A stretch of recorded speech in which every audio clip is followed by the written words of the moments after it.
എല്ലാവർക്കും നമ്മുടെ പുതിയ ഓഡിയോ ക്ലാസ്സിലേക്ക് സ്വാഗതം. ഇന്ന് നമ്മൾ ഡിസ്കസ് ചെയ്യാൻ പോകുന്ന ടോപ്പിക് എന്ന് പറയുന്നത് ഇൻഡിവിജ്വൽ ഡിഫറൻസസ് ആണ്. നമുക്കറിയാം ഓരോ പേഴ്സണും മറ്റൊരാളിൽ നിന്ന് വ്യത്യസ്തരാണെന്നുള്ളത്. സ്കിന്നറിന്റെ അഭിപ്രായത്തിൽ എന്താണ് ഇൻഡിവിജ്വൽ ഡിഫറൻസസ് എന്ന് നോക്കാം.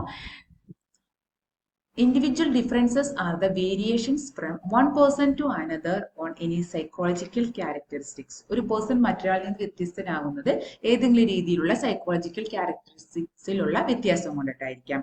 ക്രോവൻ ക്രോയുടെ അഭിപ്രായത്തിൽ individual differences are those differences which in their totality distinguish one individual from another. എന്തായിരിക്കും ഇൻഡിവിജ്വൽ ഡിഫറൻസസിന്റെ ഒരു നേച്ചർ എന്ന് നോക്കാം. യൂണിവേഴ്സൽ ആയിരിക്കും, ക്വാണ്ടിറ്റേറ്റീവും ക്വാളിറ്റേറ്റീവും ആയിരിക്കും, influenced by heredity and environment, multi dimension, അതായത് physically, mentally, emotionally, socially, morally ഒക്കെ ഇതിന് ഡിഫറൻസസ് വരുന്നുണ്ട്. ഇതൊക്കെ ഇതിന്റെ എല്ലാത്തിന്റെയും ഒരു ടോട്ടാലിറ്റിയിലാണ് ഒരാൾ മറ്റൊരാളിൽ നിന്ന് വ്യത്യസ്തരാകുന്നത്. അതായത് ഫിസിക്കലി, മെന്റലി, ഇമോഷണലി ഒക്കെ ഒരാൾ മറ്റൊരാളിൽ നിന്ന് തികച്ചും വ്യത്യസ്തരായിരിക്കും. ഒബ്സർവബിൾ ആയിട്ടും മെഷറബിൾ ആയിട്ടുള്ള ഒരു മാനേഴ്സ് ആയിരിക്കും ഇതിനുള്ളത്. ഏതൊക്കെ ടൈപ്സ് ആണ് ഇൻഡിവിജ്വൽ ഡിഫറൻസസ് നോക്കാം. ഫിസിക്കലി നമുക്ക് ഏതൊക്കെ രീതിയിൽ ഡിഫറൻസസ് കാണാൻ പറ്റും? Height, weight, health, appearance. Intellectual വരുമ്പോൾ ഇന്റലിജൻസിലും റീസണിങ് എബിലിറ്റിയിലുമാണ്. ഇമോഷണൽ വൈസ് ചിലർക്ക് ഇമോഷൻ കൺട്രോൾ ചെയ്യാൻ പറ്റും, ചിലർ സ്റ്റേബിൾ ആയിട്ടിരിക്കും, ചിലർക്ക് എക്സ്പ്രസ് ചെയ്യും അവർ. സോഷ്യലി ആളുകൾ കോഓപ്പറേഷനിലൂടെ ആയിരിക്കും, ചിലർ ലീഡർഷിപ്പ് ക്വാളിറ്റിയിലായിരിക്കും മുൻപന്തിയിൽ നിൽക്കുന്നത്, ചിലർക്ക് സോഷ്യബിലിറ്റിയിലായിരിക്കും. മോറൽ ആൻഡ് പേഴ്സണാലിറ്റി, ചിലർ ഹോണസ്റ്റ് ആയിരിക്കും, ചിലർ വാല്യൂസിനെ ആയിരിക്കും മുറുക്കെ പിടിക്കുന്നത്, ചിലർ ഇൻട്രസ്റ്റിനെ ആയിരിക്കും. കൾച്ചറൽ, ലാംഗ്വേജ് വൈസ് ഉണ്ടാവും, കസ്റ്റം വൈസ്, ബിലീഫ് വൈസ്. എന്തൊക്കെ കോസസ് ആണ് ഇൻഡിവിജ്വൽ ഡിഫറൻസസ് കാണിക്കുന്നത്? Hereditary factors, genes, biological makeup, environment, family വരാം, school, culture, peer group. Gender differences, physical and psychological വരും ജെൻഡർ ഡിഫറൻസ് വരുമ്പോൾ.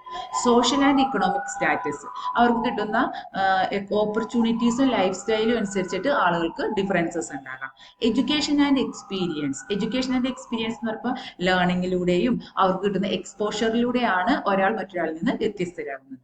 Health and nutrition, physical and mental growth, ഒരാള് healthy person ആകുന്നത് physically mentally fit ആയിരിക്കുമ്പോഴാണ്. പിന്നെ അതുപോലെ nutritious ആയിട്ടുള്ള food കഴിക്കുന്നതിലൂടെ ഒക്കെ ഒരാൾക്ക് ഉണ്ടാകുന്ന ഹെൽത്ത് വൈസ് ഒരാളെ മറ്റൊരാളിൽ നിന്ന് വ്യത്യസ്തരാക്കുന്നുണ്ട്. എഡ്യൂക്കേഷനിൽ എന്തൊക്കെയാണ് ഇതിന്റെ ഇമ്പോർട്ടൻസ് എന്ന് നോക്കാം.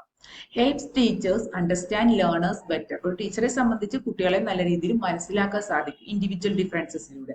അതേസമയം എല്ലാ കുട്ടികളും ഒരുപോലെ ആണെങ്കിൽ നമുക്ക് അവർക്കുള്ള ഡിഫറൻസസ് മനസ്സിലാക്കാൻ ബുദ്ധിമുട്ടാണ്.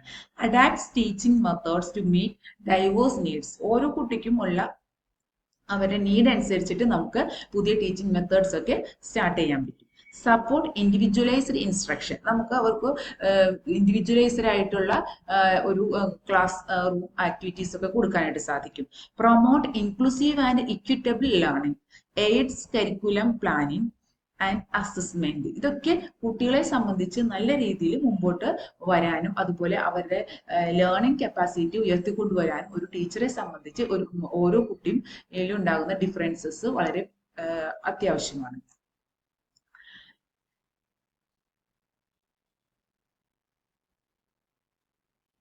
ഒരു എഡ്യൂക്കേഷനലി നമുക്ക് എന്തൊക്കെ ഇംപ്ലിക്കേഷൻസ് അവർക്ക് കൊടുക്കാൻ പറ്റും? Recognise differences in ability and learning styles, use differentiated instructions, പുതിയ ഡിഫറൻഷിയേറ്റ് ആയിട്ടുള്ള ഇൻസ്ട്രക്ഷൻസ് നമുക്ക് കൊടുക്കാം. Provide remedial and enrichment programmes, അവർക്ക് ആവശ്യമുള്ള ഓരോ കുട്ടിയെ സംബന്ധിച്ചും പല രീതിയിലായിരിക്കും അവരുടെ നീഡ്സ് വരുന്നത്. അതിന് ആപ്റ്റ് ആയിട്ടുള്ള ക്ലാസ്സസിലൂടെയും റെമഡിയൽ ക്ലാസ്സസിലൂടെയൊക്കെ അവരെ ലേണിംഗ് കപ്പാസിറ്റി ഉയർത്തിക്കൊണ്ടുവരാൻ സാധിക്കും.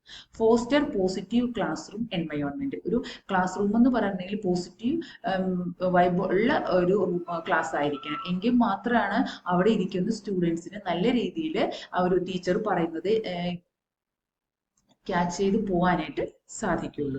Encourage peer learning and group work, peer ഗ്രൂപ്പുമായിട്ട് നല്ല രീതിയിൽ മിങ്കിൾ ചെയ്യുകയും ചെയ്യണം. അവരുമായിട്ടുള്ള ആക്ടിവിറ്റീസിലൂടെയും ഗ്രൂപ്പ് വർക്കിലൂടെ ഒക്കെയാണ് ഒരു കുട്ടിയെ സംബന്ധിച്ച് ലേണിംഗ് ഇൻക്രീസ് ചെയ്യുന്നത്.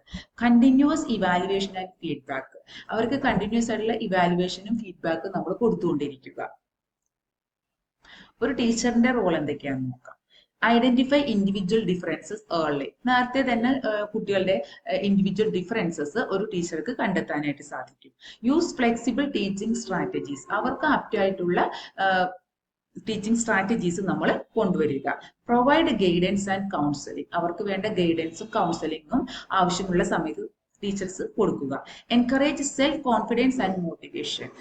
കുട്ടികളെ ഏറ്റവും കൂടുതൽ മോട്ടിവേറ്റ് ചെയ്യാനും അവർക്ക് സെൽഫ് കോൺഫിഡൻസ് ഇൻക്രീസ് ചെയ്യിക്കാനും വേണ്ടിയിട്ടുള്ള കാര്യങ്ങൾ ചെയ്യാൻ ടീച്ചേഴ്സിന് കഴിയും. Maintain fair and unbiased attitude towards all students. എല്ലാ സ്റ്റുഡൻസിനോടും നല്ല രീതിയിലുള്ള ഒരു ആറ്റിറ്റ്യൂഡ് വെച്ച് പുലർത്തുക. Every learner is unique. നമുക്കറിയാം ഓരോ കുട്ടിയും വ്യത്യസ്തരാണ്. Difference arise due to hereditary, environment and experience. പല കാരണങ്ങൾ കൊണ്ടിട്ടും കുട്ടികളെ സംബന്ധിച്ച് ഇവർക്ക് ഇൻഡിവിജ്വൽ ഡിഫറൻസസ് ഉണ്ട്. ഇൻഡിവിജ്വൽ ഡിഫറൻസസ് ഉണ്ടെങ്കിൽ മാത്രമാണ് നമുക്ക് ഈ ഒരു നമുക്കെന്ന് വെച്ചാൽ ടീച്ചേഴ്സിന് മാത്രമല്ല നമുക്കൊരു സൊസൈറ്റി തന്നെ നല്ല രീതിയിൽ ജീവിച്ചു പോകാനായിട്ട് സാധിക്കുകയുള്ളൂ.